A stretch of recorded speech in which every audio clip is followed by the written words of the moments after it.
A Bíblia fala claramente sobre sola escritura?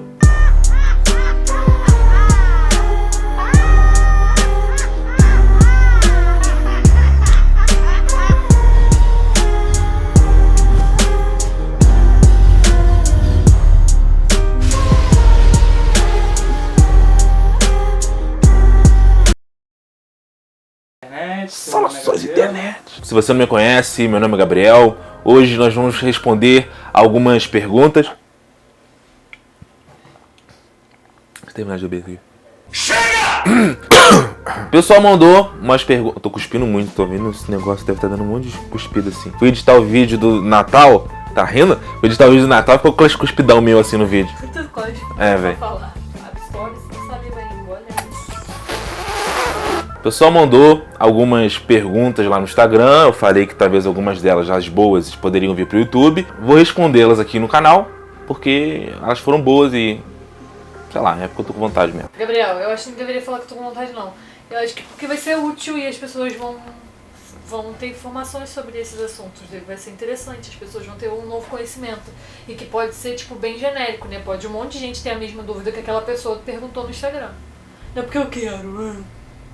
Foi que nem ela falou ali. Muito bom. Qual a diferença entre o Deus judaico e o Deus cristão? No tempo judaico, onde a revelação ainda não estava completa, Deus ainda não havia se revelado como três pessoas, era normal você adorar um Deus, uma pessoa, era a forma que os judeus adoravam. Mas quando Cristo veio e ele revelou a identidade do Filho e a identidade do Espírito Santo, aí é diferente. Porque aí Deus está nos mostrando um novo conhecimento acerca de si mesmo. A gente vê esse tipo de relação na Bíblia, no próprio Antigo Testamento, como a percepção que o próprio Deus, na sua revelação, ele vai ampliando para que o homem entenda. Por exemplo, antes você vê Moisés tratando os outros deuses como os deuses reais. Não que eles criaram o mundo, não que eles fizeram o que os egípcios acreditavam que eles faziam, mas como seres, como entidades que realmente existiam, como deuses que realmente estavam ali.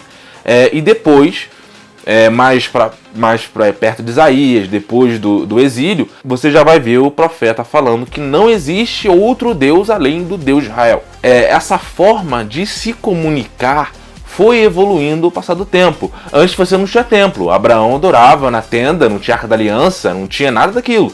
Depois, com Moisés, foi uma revelação. Quando Jesus veio, outra revelação, que é a revelação final. Ele é a palavra de Deus, ele é o ponto final da história da revelação. Então, os judeus hoje, eles realmente adoram e acreditam em um Deus diferente do nosso. Porque se eles só adoram o Pai, e nós hoje sabemos que Deus é Pai, Filho e Espírito Santo, é um Deus diferente, né?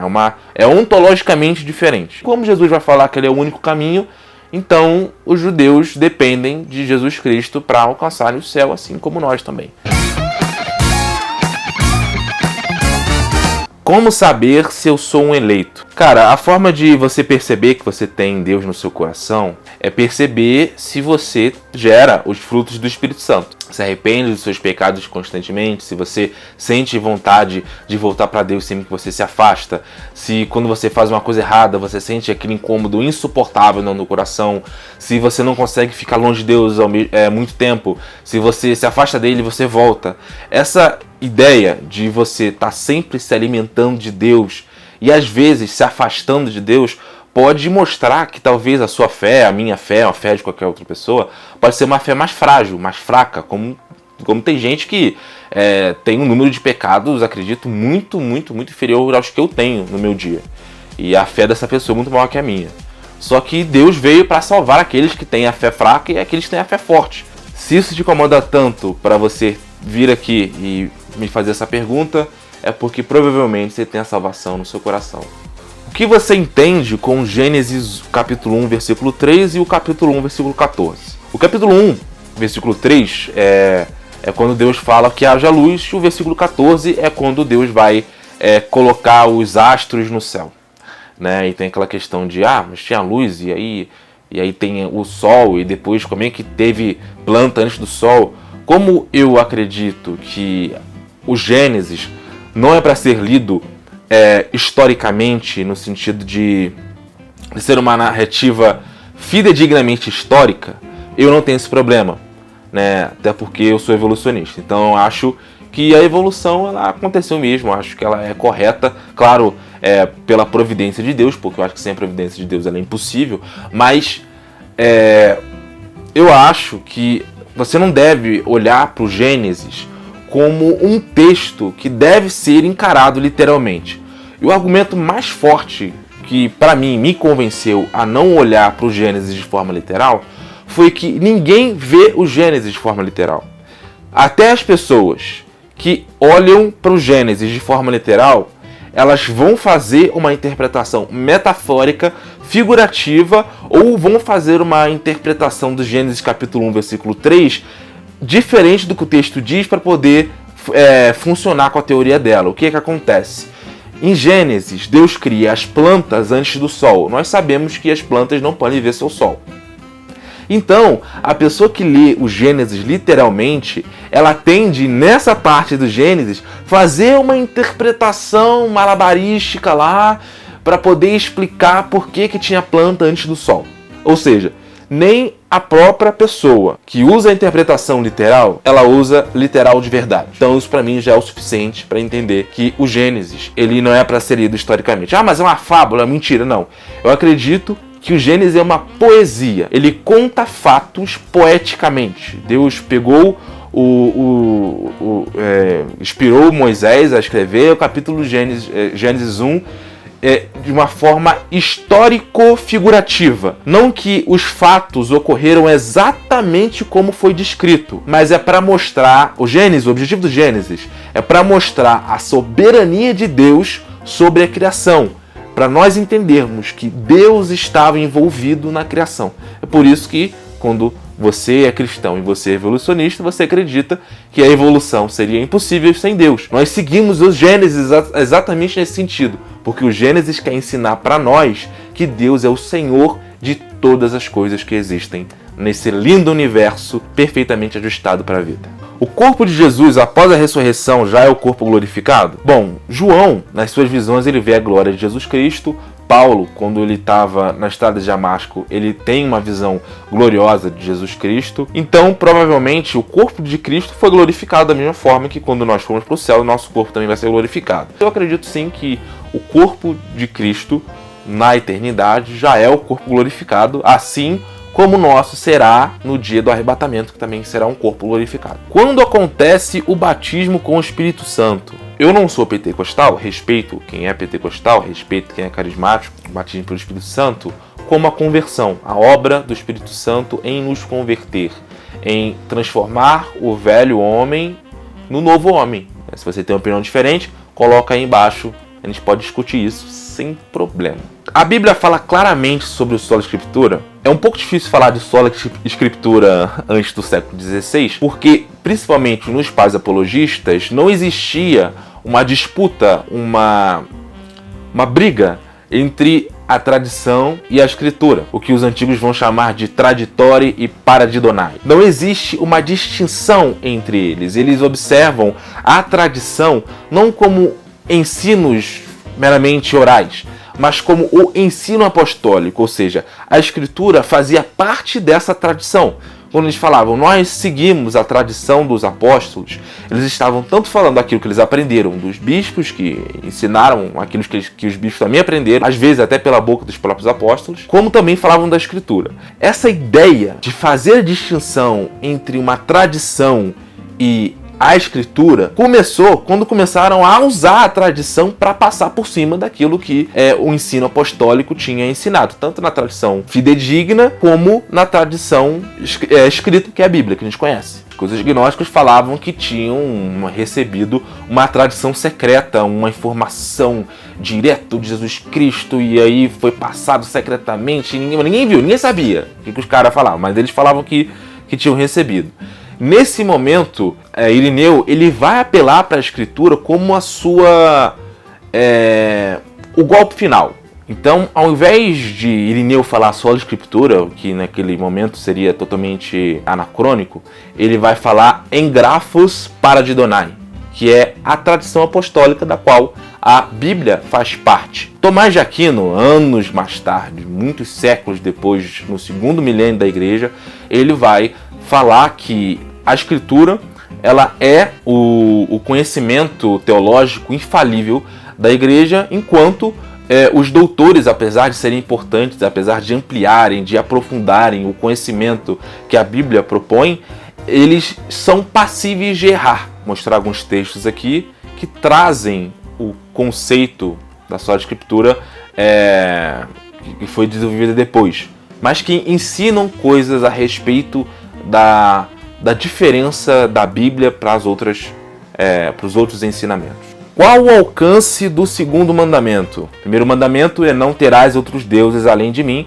O segundo mandamento é não farás imagem de escultura.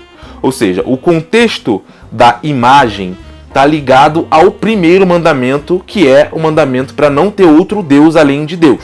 Ou seja, não cultuem a mim através de uma imagem. E não façam imagem de mim, porque vocês não me veem. Fazer imagens do Pai, o velho de barba, é pecado. O que eu não vejo o problema é fazer uma imagem de uma teofania. O cordeiro, a pomba branca. Jesus Cristo não é um cordeiro, o Espírito Santo é uma pomba. Mas o Espírito Santo, quando veio lá no batismo de Jesus Cristo, veio em forma de pomba. A gente bota o cordeiro, porque Jesus Cristo é o cordeiro de Deus que tira o pecado do mundo. Tanto a pomba quanto o cordeiro representam um ato de Deus, uma tarefa de Deus, um milagre de Deus. A sarça ardente, por exemplo, é um milagre de Deus, o poder de Deus, e não Deus em si. Imagens de outras pessoas, de santos da igreja, problema nenhum. O que a Bíblia vai proibir é você venerá-los, você adorá-los, usar uma imagem para fazer um culto, fazer uma adoração, fazer o que tu quiser. Isso a Bíblia vai condenar. Então, você pode ter uma imagem de São Pedro. Eu falo que a imagem de São Pedro, eu gosto dele. Tudo bem, a imagem de Jesus Cristo, eu acho ok, porque Jesus Cristo fez-se homem, então a gente pode registrar essa humanidade, porque na própria Bíblia diz que Jesus Cristo é a imagem do Deus invisível. Então as pessoas viram Deus.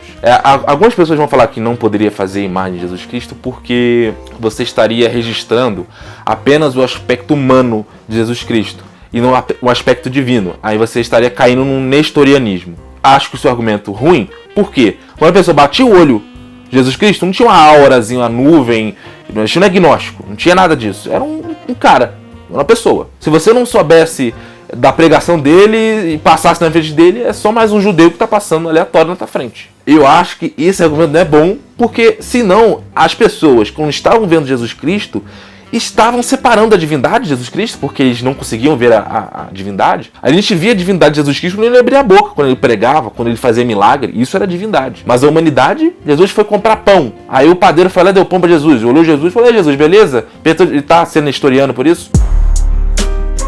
As divergências acerca dos sacramentos provam a não unidade dos protestantes? Polêmica. Essa é polêmica. Bom, eu acho que revela, sim, uma não unidade doutrinal no movimento protestante, sim. O movimento protestante ele não é uma denominação só. Realmente existem algumas concepções acerca dos sacramentos. Do batismo, o método tem dois, que é a imersão, aspersão, se é sacramento ou ordenança, né? Se é só um símbolo de profissão ou se existe algum tipo de graça que vem ali, talvez a regeneração batismal também, os luteranos e anglicanos defendem. Na ceia tem consubstanciação, união sacramental, espiritual e memorial. São 4, e são tantos, né? Mas enfim, realmente mostra uma não unidade doutrinal, teológica. Porém, a unidade da igreja não é sobre uma unidade doutrinal. A unidade da igreja não é sobre uma organização. A unidade da igreja é sobre Jesus Cristo. É Cristo que nos faz um só. É Ele que une povos, une nações. É Ele que cuida da igreja. É Ele que sustenta as palavras que Ele disse: portas do inferno não prevaleceriam contra a igreja, porque nós temos um Deus, um Cristo infalível, totalmente poderoso. E as portas do inferno não podem contra esse Cristo, porque Ele é o Deus do universo. Nada está fora do controle dele. Então não tem como Satanás querer competir com Deus. Ele está perdido, ele já perdeu, ele não vai ganhar. Nós somos mais que vencedores. E Deus nos fez mais que vencedores porque Ele é vencedor. Então a unidade da igreja está nisso. Quando eu vou tomar a ceia, independente se eu tenho a concepção teológica mais perfeita acerca da ceia. Eu sou abençoado com ela, porque é Deus que faz isso para mim. Independente se eu tenho o conhecimento correto acerca dele mesmo, é Ele que abençoa. Quando eu fui batizado, foi Deus que me abençoou naquele dia. Independente se eu tinha uma concepção correta do que o batismo era ou não, era Deus que fez por mim. A graça que Ele dá para a igreja, o poder que Ele dá para a igreja é maior do que a igreja. É maior do que a igreja acha que Ele é, do que a igreja acha que Ele pode fazer. Nós somos um, o povo de Deus como um todo, os cristãos como um todo são um, não por causa de uma liturgia, por causa de uma organização, por causa de um líder, por causa disso, por causa de aquilo. Nós somos um, porque nós somos a união de uma igreja que está tanto no céu quanto na terra. Nós somos católicos, e esse sentido de católico, tanto o universal, que está em todo mundo, que faz parte para todos os homens, como o transcendental, que liga os céus com a terra, porque nós somos a união fraternal de todos os cristãos nesses 2000 anos. E não porque fazemos parte de uma organização, não porque fazemos parte de um povo específico, mas porque Deus nos reúne, independente das nossas próprias divisões, da dureza do nosso próprio coração, dos cismas que aconteceram. Nós temos um Deus misericordioso que olha para nós com graça e vê filhos dele, independente se esses filhos às vezes vão ter uma apuração teológica perfeita e outros não vão ter, assim que Jesus Cristo trata as igrejas no Apocalipse, Claro que o Apocalipse ele também tinha a sua função pastoral, porque ele foi escrito para que o povo daquela época que o apóstolo João estava escrevendo pudesse entender. Então a carta é para eles, mas é profeticamente para nós. Vai falar sobre as igrejas, que tem a igreja de Roma, a igreja de Laodiceia, a igreja de Éfeso, a igreja de Corinto, e Cristo vai julgando as igrejas. É para nós entendermos que aquilo também é um tipo de tipologia, um tipo de nós. Olha, eu vou julgar a igreja que o Gabriel faz parte, e eu vou julgar a igreja que você que está assistindo faz parte, e aí eu vou julgar todas elas. Mas o interessante é que no meio dessas igrejas que Cristo vai falar que tem a perfeita, tem a média e tem aquele que ele está quase vomitando, ele continua chamando elas de igreja, ele continua tomando elas como propriedade dele, ele continua sendo o cabeça delas. A união real de todos nós, onde não existirão doutrinas nem credos que nos dividem, vai ser no céu.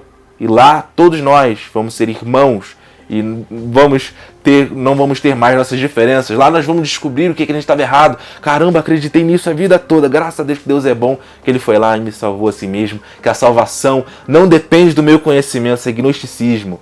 A salvação depende de Deus. Gente, se você gostou do vídeo, curte o vídeo, comenta aí pra gente poder manter esse debatezinho aquecido, poder falar mais sobre esse assunto. E não fique com raiva com as coisas que eu falei. Tente absorver, entender e seja civilizado pra gente poder fazer esse canal não ser um canal de gente maluca falando um monte de besteira, mas um canal gente boa, nice guy, pra onde as pessoas podem ir ali, chegar, ver um conhecimento, ver um videozinho de 10 minutos e aprender uma coisa nova. É isso aí, tá? Valeu, Deus abençoe vocês.